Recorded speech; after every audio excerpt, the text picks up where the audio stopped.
The first thing I heard when I woke up that morning was the roar of snow machines echoing across the valley, which was exactly how I liked to start my winter days in Fairbanks, Alaska. I had moved here 3 years ago after retiring from my engineering job in Seattle, buying a beautiful property on the outskirts of town that backed right up to one of the most popular snow machine trails in the area. My name is Quentin Voss, and at 52 years old, I thought I had finally found my perfect retirement paradise where I could ride my snow machines whenever I wanted and live in peace. That morning, I was heading out to my garage to prep my Polaris for a day ride when I noticed a woman standing at the edge of my driveway. She was middle-aged, probably in her late 40s, wearing a puffy designer winter coat that looked like it cost more than my snow machine. Her blonde hair was pulled back so tight it looked painful, and she had that particular expression on her face that I had come to recognize over the years. The kind of expression that said she was about to ruin someone's day and enjoy every second of it. "Can I help you?" I called out, walking toward her. "Are you Quentin Voss?" she asked, her voice sharp and nasal. "That's me. And you are?" "My name is Patricia Manning. I'm the president of the Frozen Ridge Homeowners Association." She said it like she was announcing she was the Queen of England. "I need to discuss some very serious violations that have been occurring on this property." I frowned. When I bought my place, the real estate agent had mentioned there was an HOA in the neighborhood, but my property was listed as being outside the HOA boundaries. I had specifically chosen this location because I did not want to deal with HOA nonsense. "I think there's been some confusion," I said calmly. "My property is not part of any HOA." Patricia pulled out a folder from under her arm and flipped it open with dramatic flair. "That may technically be true, Mr. Voss, but your activities are affecting HOA residents. We have received numerous complaints about the noise from snow machines. As of last week's emergency meeting, the HOA board has voted to ban all snow machines on the Caribou Trail that runs behind these properties." I stared at her for a long moment, trying to process what she had just said. The Caribou Trail was a popular public trail that had been used by snow machiners, cross-country skiers, and dog sledders for decades. It ran through the forest behind my property and continued for miles in both directions. You do realize that's a public trail, right? The HOA does not have the authority to ban anything on public land. Patricia's smile was condescending. "Actually, we have consulted with our legal team. The portion of the trail that runs through our community crosses HOA property. We have every right to restrict access. Starting immediately, no snow machines are permitted. We have already posted signs." "That's ridiculous," I said, feeling my blood pressure rising. "People have been using that trail for years." "Well, times change, Mr. Voss. The residents of Frozen Ridge paid good money for a peaceful, quiet community. The constant noise from snow machines is unacceptable. If you or anyone else is caught operating a snow machine on that trail, we will pursue legal action." She snapped her folder shut. "Consider this your official warning." Before I could respond, she turned on her expensive winter boots and marched back toward a black Escalade parked down the street. I stood there in the cold, watching her drive away, absolutely fuming. The Caribou Trail was the main access point to thousands of acres of riding terrain. If the HOA blocked that trail, it would add an extra hour to reach the same areas, forcing riders to take a much longer route around their properties. I went back inside and immediately started making phone calls. First, I called my friend Marcus, who had lived in the area his whole life and knew every trail within 50 miles. "Marcus, did you hear about the HOA trying to ban snow machines on Caribou Trail?" "Yeah, man. Word's already spreading. A bunch of us rode out there this morning and saw the signs. They've got them posted every 100 yards. No motorized vehicles. Violators will be prosecuted. It's complete garbage. Can they actually do that? I don't know, but people are pretty angry. That trail has been open to the public since before any of these fancy houses were built. Some folks are talking about just ignoring the signs. After I hung up with Marcus, I decided to do some research. I pulled out all my property documents, the original deed, the survey, everything I had received when I purchased the land. I spent the next several hours going through page after page of legal descriptions, boundary lines, and easements. That is when I found something interesting. According to my deed, there was an easement registered to my property that dated back to 1967. The easement granted access across a 15-foot wide strip of land that ran from the main road, down the side of what was now the HOA development, and connected to the Caribou Trail. The language was clear. The easement was for access purposes and could not be obstructed or restricted by any subsequent property owners. But here is what made it even more interesting. That same easement appeared to be the only legal access route from the main road to several of the HOA properties. When the developers had built Frozen Ridge, they had apparently incorporated this old easement as part of their main entrance road.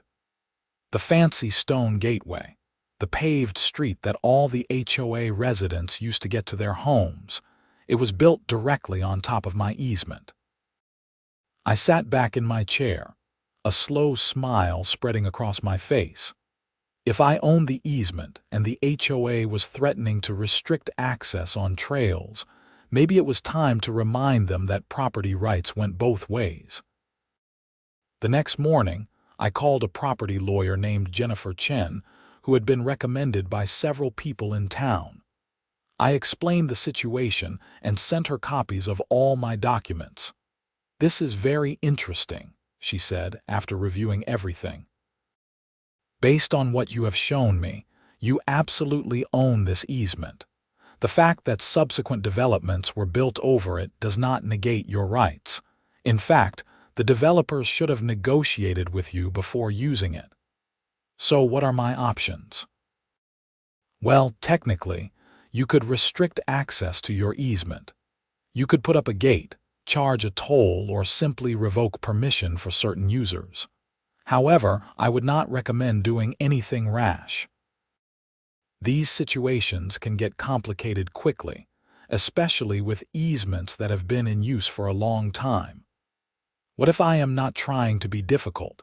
What if I just want to make sure everyone respects everyone else's property rights, including mine?"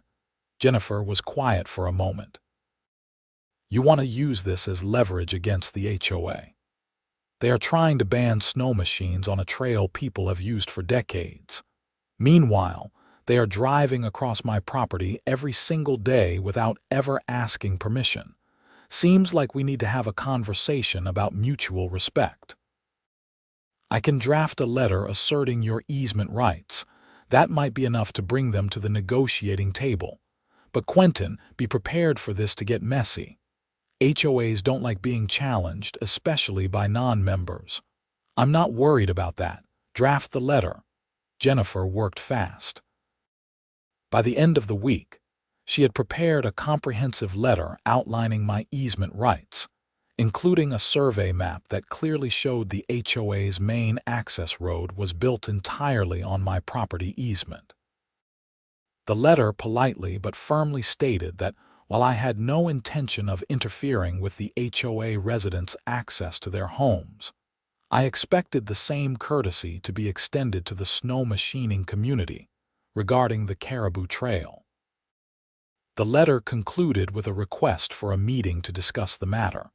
I had Jennifer send the letter via certified mail to Patricia Manning and the HOA board. Then I waited. 3 days later, my phone rang at 7 in the morning. I did not recognize the number, but I answered anyway. "Is this Quentin Voss?" A woman's voice demanded, speaking. "This is Patricia Manning.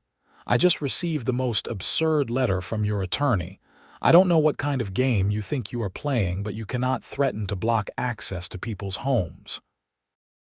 "I am not threatening anything," I said calmly. "I am simply asserting my property rights, just like the HOA is asserting theirs. That easement has been in use for decades. You cannot just suddenly decide to restrict it. Interesting. Kind of like how the Caribou Trail has been in use for decades, and the HOA cannot just suddenly decide to ban snow machines." There was a long pause on the other end of the line.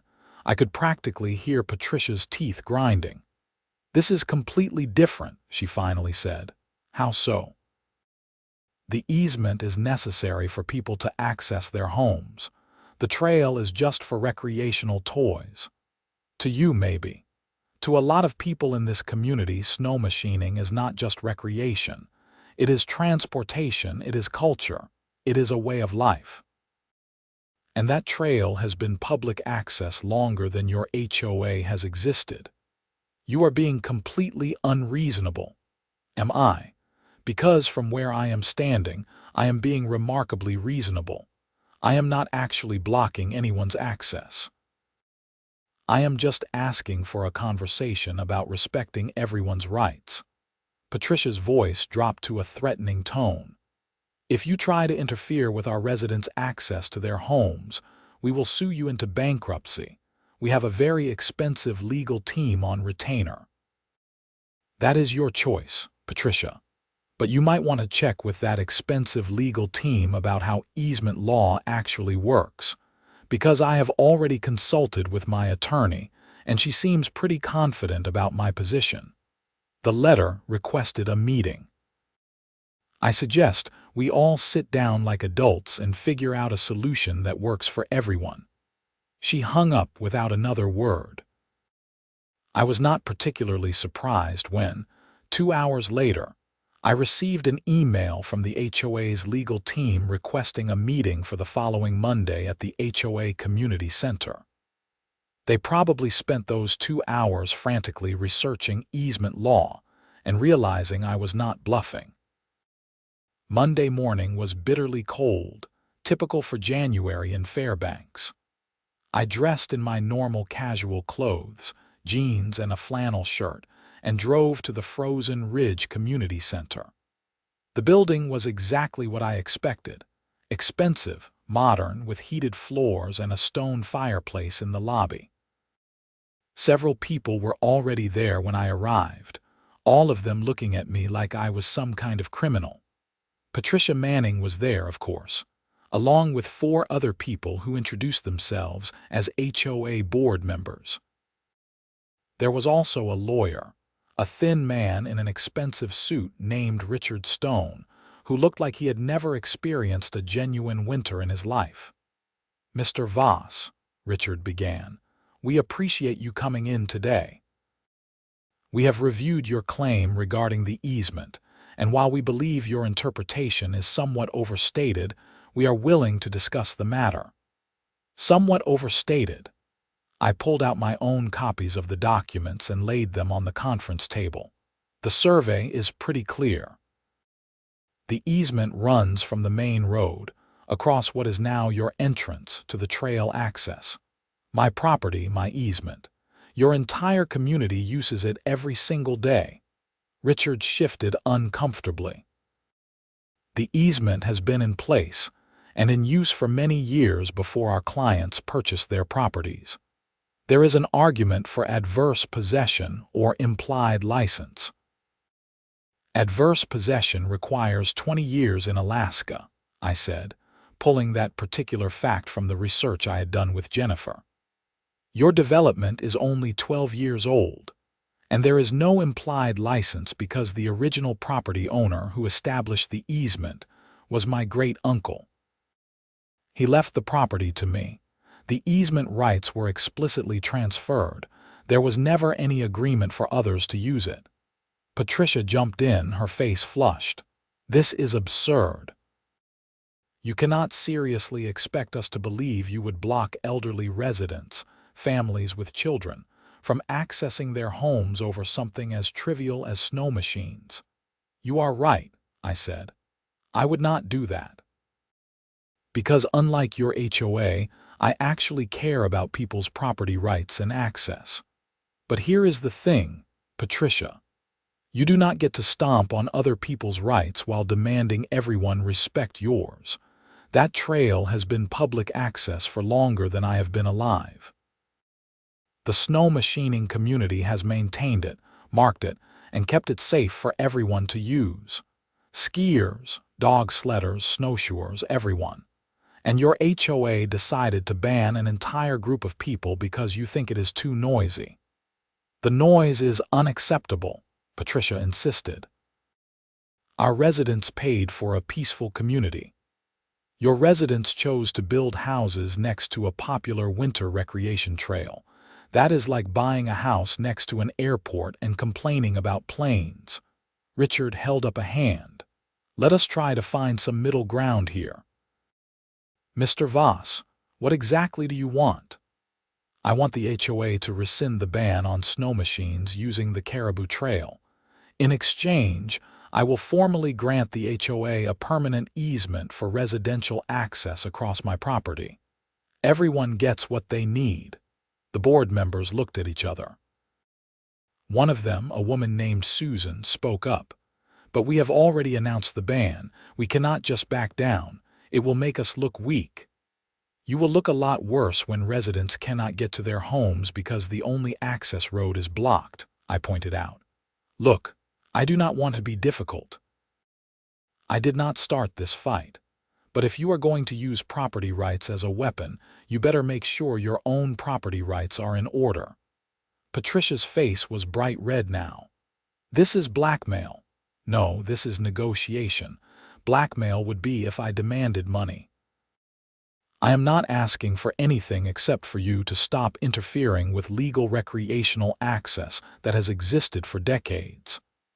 The meeting went on for another hour, with a lot of back and forth, but eventually, the reality of the situation became clear. The HOA could either rescind their ban and negotiate with me in good faith, or they could risk a legal battle that would potentially cut off access to 40 homes. When Richard stepped out to make a phone call, I suspected he was calling a more senior partner who would confirm what I already knew. My easement rights were solid. When Richard came back, his expression was carefully neutral. "Mr. Voss, if we agree to rescind the ban on snow machines, would you be willing to discuss some reasonable restrictions? For example, quiet hours or a speed limit through the area?" Now we were getting somewhere. "I think that is reasonable. The snow machining community has always been open to working with landowners on these kinds of issues. How about no riding before 9 in the morning or after 8 at night through the section adjacent to the HOA, and a posted speed limit of 15 miles per hour through that stretch?" The board members huddled together, whispering urgently. Finally, Patricia turned back to me, looking like she had just swallowed something bitter. "Fine. We will agree to those terms, but we want the easement agreement in writing, signed and recorded." "Absolutely. I will have my attorney draw up the documents. We will make sure everything is legal and binding." We shook hands, though Patricia's grip was limp and resentful. As I left the community center, I felt a sense of satisfaction. This was not about being petty or getting revenge. It was about standing up for what was right and making sure that everyone's property rights were respected equally. But I should have known it would not be that simple. Over the next week, I noticed some strange things happening. First, someone spray-painted profanity on the Caribou Trail signs, the ones that had originally announced the snow machine ban. I did not do it, but I am sure Patricia assumed I did. Then, several HOA residents started driving extremely slowly past my house, glaring at me whenever they saw me outside. One of them even honked and shouted something I could not quite make out, but the tone was clear enough. Marcus called me one evening, sounding worried. "Hey man, have you been on the trail lately?" "Not since the meeting." "Why?" "Someone has been putting up private property signs all along the section that runs behind the HOA. They are saying the trail is closed to all motorized vehicles, effective immediately. They are not official HOA signs, though. They look homemade." "You have got to be kidding me." "I wish I was." A couple of guys I know rode through there today and got confronted by some angry homeowner who threatened to call the cops. This is getting out of hand. I drove out to the trail the next morning to see for myself. Sure enough, there were at least a dozen hand-painted signs nailed to trees along the trail. Private property, no trespassing, no snow machines. They were crude and probably not legally enforceable, but they were causing confusion and intimidating people from using the trail. I took photos of every sign and then called Jennifer Chen. "This is harassment," she said after I explained the situation. The HOA agreed to rescind the ban. These signs are either from rogue board members or individual residents acting on their own. Either way, it is interfering with legal recreational access. What can I do about it? Document everything. Take photos, note the dates and times. If anyone directly threatens you or tries to physically block the trail, call the police. I will send another letter to the HOA reminding them of our agreement and their obligation to ensure their residents comply. I spent the afternoon pulling down every illegal sign I could find. I figured if I left them up, more people would be confused and intimidated. As I was working on removing a particularly stubborn sign that had been nailed into a large spruce tree, I heard a voice behind me. "What do you think you are doing?" I turned around to see a man in his 60s, wearing expensive winter gear and carrying what looked like a walkie-talkie. He had the entitled expression of someone who was used to getting his way. "Taking down illegal signs on public land," I said calmly. "This is not public land. This is HOA property. Actually, this section of the trail is on state land. The HOA does not own it, which means these signs are illegal. I do not care what you think. We do not want snow machines here. You people are destroying the peace and quiet of our neighborhood." "You people," I felt my temper rising. "You mean the people who have been using this trail for 50 years. Long before your neighborhood even existed, we have rights," the man shouted. "We paid good money for our homes, and that is great. But you do not get to buy property next to a public trail and then shut it down because you do not like it. The HOA board already agreed to rescind the ban. Patricia said you blackmailed them. You threatened to block access to our homes." "I did not blackmail anyone. I simply pointed out that they were using my property easement without permission while simultaneously trying to restrict everyone else's access. It is called negotiation." The man stepped closer, his face red with anger. "You listen to me. We do not want you or your noisy machines here. If I see you on this trail again, I will call the police and have you arrested for trespassing." "Feel free to call them right now," I said, pulling out my phone. "I would love to explain to the police about harassment and illegal signage." The man stared at me for a long moment, then turned and stomped away through the snow. I could hear him muttering angrily as he went. This was escalating in exactly the way I had hoped it would not. That evening, I got a call from a number I did not recognize. When I answered, I heard Patricia's voice, but she sounded different, less aggressive, more calculating. "Mr. Voss, this is Patricia Manning. I wanted to apologize for some of the behavior you have experienced from our residents. It has come to my attention that certain individuals have been taking matters into their own hands, which is not helpful." I was immediately suspicious. Patricia did not seem like the type to apologize for anything. "I appreciate that, Patricia." I have been documenting everything, including the illegal signs and the harassment. Yes, well, I think perhaps we got off on the wrong foot. I would like to propose a solution that might work better for everyone. I am listening. What if, instead of allowing snow machines on the trail, we provided an alternative route? We could work with the state to establish a new trail that bypasses our community entirely. It might add a few minutes to the ride, but it would eliminate the noise issue for our residents. Patricia, we already have an agreement. The trail stays open with reasonable time and speed restrictions. I understand, but I am trying to find a compromise that actually addresses the concerns of my residents. They are very upset, and I am worried about more incidents occurring. Is that a threat? No, of course not. I am simply being realistic. Emotions are running high. If we could find a solution that gives everyone what they want. What everyone wants is to use a trail that has been public for decades. Your residents do not get veto power over that just because they do not like the sound. We made a deal, Patricia. If you are backing out of that deal, then we will revisit the easement agreement. There was a long pause. You are being very stubborn about this. No, I am being very clear about this. Property rights work both ways. Your residents need to accept that. She hung up without saying goodbye. I sat there for a moment, wondering what she was really up to. Patricia did not strike me as someone who gave up easily, and that call had felt like a fishing expedition, like she was trying to find some angle she could exploit. I decided to be proactive. The next morning, I organized a meeting with the local snow machine club, a group of about 30 regular riders who use the Caribou Trail frequently.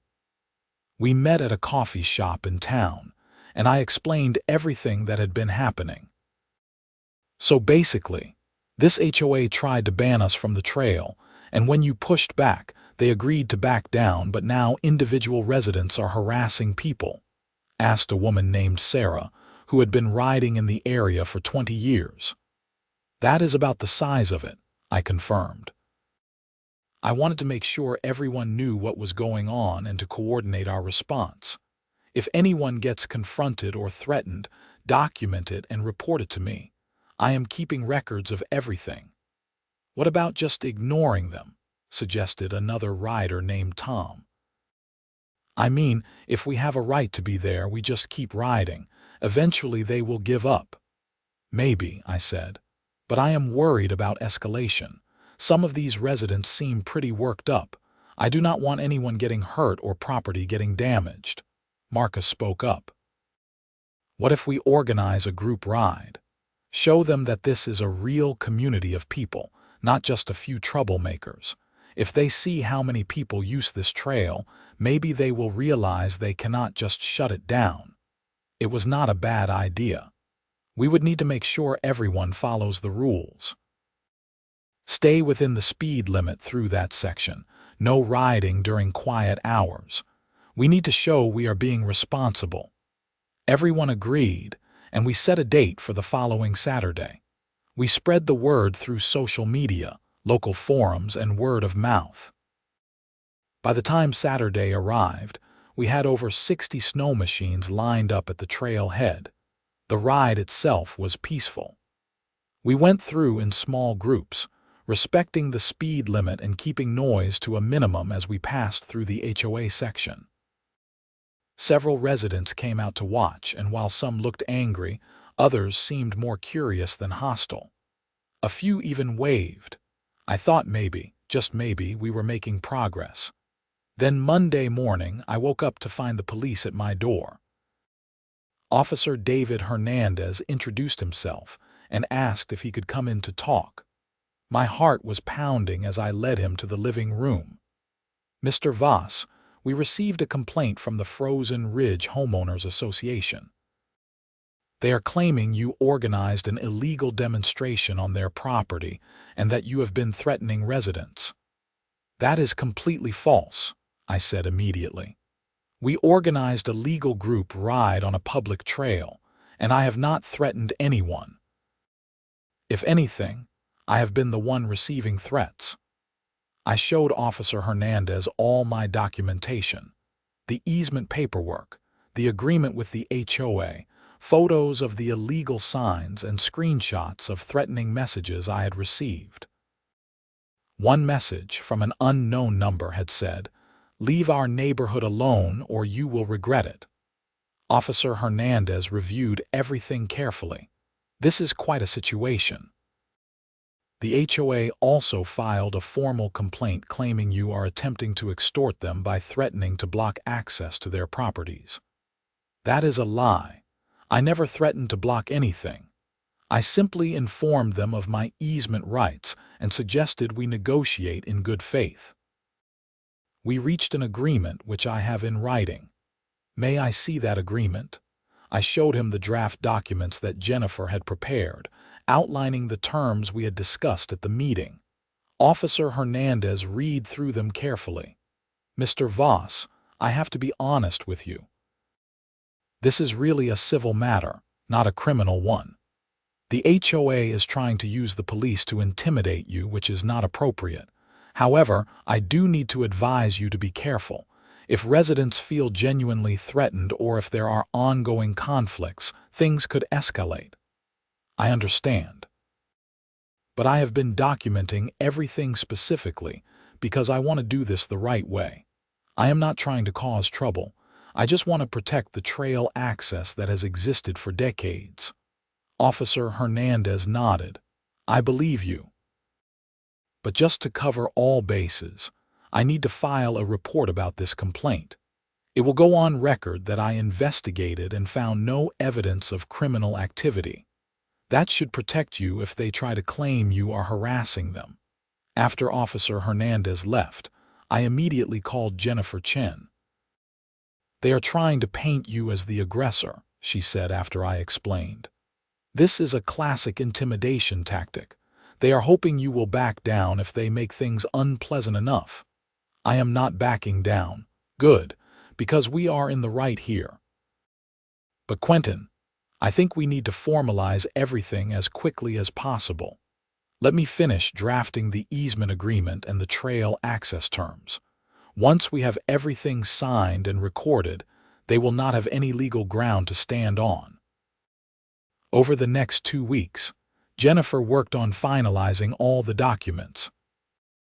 The easement agreement granted the HOA permanent access across my property for residential use, in exchange for their formal acknowledgement that the Caribou Trail was public access, and that Snowmachines were permitted with the agreed-upon restrictions. Everything was spelled out in clear legal language, but before we could finalize everything, the situation took another turn. I came home one evening to find my mailbox had been destroyed. It was not just knocked over. Someone had taken a bat or something similar to it and completely smashed it to pieces. My mail was scattered across the snow. I called the police again, and this time a different officer came out to take a report. Officer Lisa Yamamoto photographed the damage and collected some of the pieces as evidence. "Have you had any other incidents of vandalism?" she asked. "Not vandalism, but plenty of harassment." I showed her all the documentation I had been keeping. "Mr. Voss, I am going to be frank with you. This looks like a coordinated effort to intimidate you. The HOA is using pressure tactics to try to force you into backing down. Unfortunately, unless we can prove who did this, there is not much we can do about the mailbox. What if it escalates further? Then we deal with it as it comes. But I would recommend installing security cameras around your property. If someone is willing to destroy your mailbox, they might be willing to do more." I took her advice and installed cameras the next day. Good quality ones with night vision and motion detection. I also reinforced my doors and made sure all my Snowmachines were locked up securely in my garage. Marcus called me that same evening. "Dude, you need to see what they are posting online." He sent me a link to the Frozen Ridge HOA Facebook page. Patricia had made a post about me. though she did not use my name directly. She called me a hostile non-resident who is attempting to extort the HOA and threatening the safety and property values of our community. The post had dozens of comments, most of them angry and demanding action. Some of the comments were disturbing. We should just block the trail ourselves. Why are we letting one person bully an entire community? Maybe his property needs a visit from concerned citizens. I took screenshots of everything and sent them to Jennifer and Officer Yamamoto. This was beyond simple harassment now. People were openly discussing taking action against me and my property. Jennifer called me within the hour. "Quentin, those comments could be interpreted as conspiracy to commit vandalism or worse. I am going to send a formal cease and desist letter to the HOA, and I am also going to recommend that the police monitor this situation more closely." "This is getting out of control," I said. "I know, but we are almost done with the paperwork. Once everything is signed and recorded, they will not have any legal options left. They will have to accept the situation." The next few days were tense. I barely slept, constantly checking my security cameras. Every sound outside made me jump. I hated feeling this way in my own home, but I refused to be bullied into giving up. Then, on Thursday night, my cameras caught something. At 2 in the morning, a truck pulled up to the edge of my property. 3 people got out, all wearing dark clothing and ski masks. They were carrying what looked like cans of spray paint and a chainsaw. I immediately called 911 while watching the live feed from my phone. The 3 people were walking toward my garage where I kept my snow machines. "Fairbanks Police, what is your emergency?" "This is Quentin Voss at 847 Northern Lights Drive. I have 3 masked individuals on my property attempting to vandalize or destroy my equipment. I have them on security camera right now. Stay inside and do not confront them. Officers are on the way."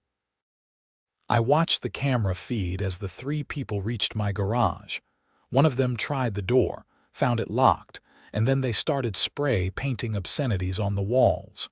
One phrase was clear even through the grainy night vision: "Leave or else." Then one of them fired up the chainsaw. The sound was unmistakable even from inside my house. They started cutting into the garage door, trying to create an opening large enough to get inside. That is when I heard the sirens. The 3 people heard them too. They dropped everything and ran back to their truck, tires spinning as they peeled away. But they were not fast enough. 2 police cars blocked the driveway exit, and the truck crashed into a snowbank trying to avoid them. Officers swarmed the vehicle, pulling the 3 people out and forcing them to the ground. I went outside as they were being handcuffed. Even with the ski masks removed, I did not recognize any of them initially. But as Officer Yamamoto walked them past me toward the police cars, one of them started shouting, "This is his fault. He is trying to ruin our neighborhood. Patricia said we needed to send a message." Officer Yamamoto stopped. "What did you just say? Someone told you to do this." The man, who I now recognized as the same person who had confronted me on the trail, seemed to realize he had said too much. But it was too late. "We are going to need to have a conversation about conspiracy and who put you up to this," Officer Yamamoto said firmly. At the station, I gave my full statement and provided all my documentation, including the security footage. The 3 people who had been arrested were charged with attempted burglary, vandalism, and criminal mischief. During their questioning, all 3 of them eventually admitted that Patricia Manning had been encouraging residents to take action against me, though Patricia had been careful not to explicitly tell them to commit crimes. The next morning, detectives went to Patricia's house to question her. I was not there, but I heard about it later from Officer Yamamoto. Patricia initially denied everything, claiming she had only been venting frustrations and never intended for anyone to commit crimes. But when detectives showed her the Facebook posts, the messages and statements from the 3 arrested individuals, her story started to fall apart. It turned out Patricia had been running a private group chat with certain HOA members. The ones she knew were most angry about the situation. In those messages, she had made statements like, "Someone needs to make him understand we are serious, and if he will not leave voluntarily, maybe he needs incentive." While she had not directly ordered the vandalism, her messages had clearly incited it. Patricia was arrested and charged with conspiracy to commit vandalism and intimidation. The mugshot made the local news, which is how most of the community found out about what had been happening.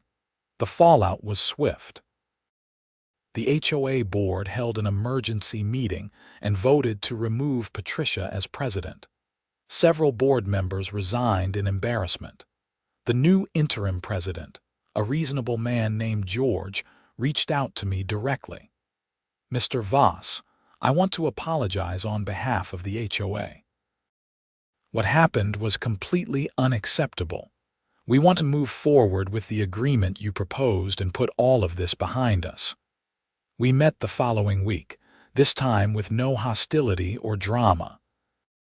George signed the easement agreement, acknowledging the HOA's right to use my property for access while recognizing the public's right to use the Caribou Trail. The time and speed restrictions I had suggested were formalized and posted on official signs. The 3 men who had attempted to vandalize my property pleaded guilty and received sentences of probation, community service, and restitution for the damage to my mailbox and garage.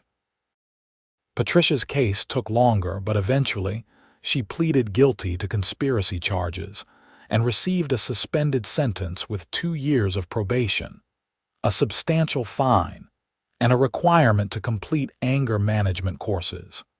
The most satisfying part came a few months later, in early spring. The snow was starting to melt, and I was out working in my yard when George stopped by. "Quentin, I wanted to let you know that we have been getting feedback from residents. Most people are actually fine with the snow machines now. The restrictions you suggested have worked well. It is quiet in the mornings and evenings, and during the day, most people are at work anyway. Several residents have even commented that they like seeing the trail being used. It makes the area feel more alive." "I am glad to hear that," I said. "This was never about causing problems. It was just about preserving access to something that has been part of this community for a long time." "I understand that now. I think a lot of people do. Patricia whipped everyone up into a frenzy, making it seem like you were some kind of villain. But now that things have calmed down and people see you are just a regular guy who likes to ride, the attitude has completely changed." That summer, the HOA actually organized a community picnic and invited me. It was a small gesture, but it meant a lot. I met many of the residents who had been so angry before, and most of them apologized. They explained that Patricia had been feeding them a very one-sided version of events, making it seem like I was trying to extort the HOA and destroy their property values. She showed us all these property listings from other areas where snow machine noise had allegedly decreased home values, one woman told me. She made it sound like our investments were in danger. We were scared and angry, so we went along with whatever she said. "I understand," I told her. "Fear makes people do things they normally would not do. But I hope everyone learned something about getting the full story before taking action." As the years went on, the Caribou Trail continued to be used by snow machines, skiers, and other winter enthusiasts. The HOA never tried to restrict access again. In fact, they eventually put up nice informational signs explaining the history of the trail and encouraging responsible use. I became friendly with several of the HOA residents, and some of them even asked me to take them snow machining. I spent a few winter afternoons teaching curious neighbors how to ride, showing them the beautiful backcountry trails that had been the center of so much controversy. Marcus and I continued to ride regularly, and the local snow machine club grew as more people discovered the incredible trail system around Fairbanks. The group ride we had organized became an annual event, a celebration of winter recreation and community cooperation. The property easement was recorded officially, protecting both the HOA's access and the public's trail rights for future generations. Jennifer Chen framed a copy of the final agreement and gave it to me as a gift, joking that it was my trophy for standing up to the HOA. As for Patricia Manning, I heard through the grapevine that she moved away from Fairbanks about a year after her conviction. Apparently, the shame of being removed as HOA president and having her mugshot in the local news was too much for her. I did not feel particularly sorry for her. She had chosen to escalate the situation at every turn, refusing to compromise or see anyone else's perspective. Her actions had not only caused me stress and property damage, but had also divided her own community. The whole experience taught me a lot about property rights, community dynamics, and the importance of standing up for what is right even when it is difficult. It would have been easy to just back down when Patricia first confronted me, to avoid the conflict and find somewhere else to ride. But that would have set a precedent that bullying and intimidation work, and it would have allowed the HOA to illegally restrict public access. Property rights are fundamental in America, but they come with responsibilities. You do not get to use your rights as a weapon while ignoring everyone else's. The HOA residents had every right to live in peace and quiet, but they did not have the right to shut down a public trail that had existed for decades before their houses were built. Similarly, I had every right to control my easement, but I also had a responsibility to use that power fairly and reasonably. The compromise we eventually reached worked because it respected everyone's legitimate interests. Snow machiners got to keep using the trail, residents got reasonable quiet hours and speed limits, and everyone got legal certainty about their rights and responsibilities.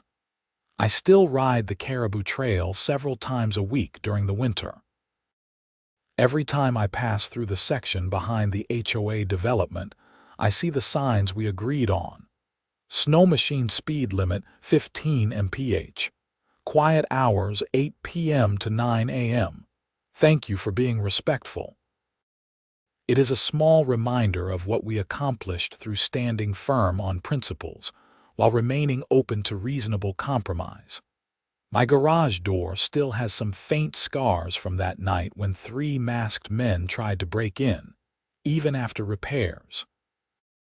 I decided to leave them as a reminder of how far some people will go when they let fear and anger override their judgment.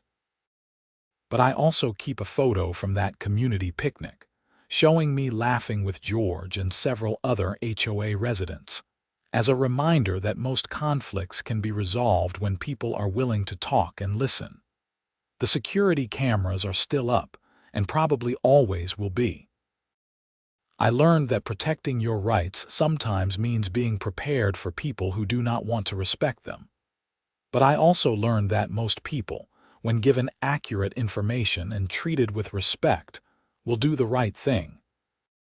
These days, when I fire up my Polaris on a crisp winter morning and head out to the trails, I do not just think about the ride ahead. I think about the community of riders who can continue to enjoy these trails because someone stood up for their rights. I think about the future generations who will ride these same paths, protected by easements and agreements that ensure public access. And sometimes, I think about Patricia Manning and wonder if she ever understood why she was wrong. Probably not. People like her rarely do, but that is okay. The law does not require her to understand. It just requires her to comply. The Frozen Ridge HOA learned an expensive lesson about property rights, legal research, and the dangers of letting one aggressive person set policy. They also learned that the quiet guy living outside their development might have more legal ammunition than they expected. Most importantly, they learned that compromise is always better than conflict, and that respecting other people's rights is not just good ethics, but good sense. As for me, I learned that retirement in Alaska is never boring, that standing up for what is right is always worth it even when it is hard, and that sometimes the best way to deal with a bully is to simply point out that you are standing on solid ground while they are standing on sand. The Caribou Trail winds through pristine wilderness, connecting communities and providing access to some of the most beautiful winter landscapes in Alaska. It will continue to do so long after I am gone, protected by legal agreements and community cooperation that emerged from conflict. That is a legacy I can be proud of. Every winter, when the first snow falls and I hear the distant sound of snow machines echoing across the valley, I smile. That sound, which Patricia Manning found so objectionable, is the sound of freedom, of recreation, of a community enjoying the incredible natural resources that make Alaska special. It is a sound that has echoed across this landscape for generations and will continue to echo for generations to come. And if anyone ever tries to ban it again, there will be someone else standing up for those rights, armed with property records and the knowledge that sometimes the little guy can win against the HOA.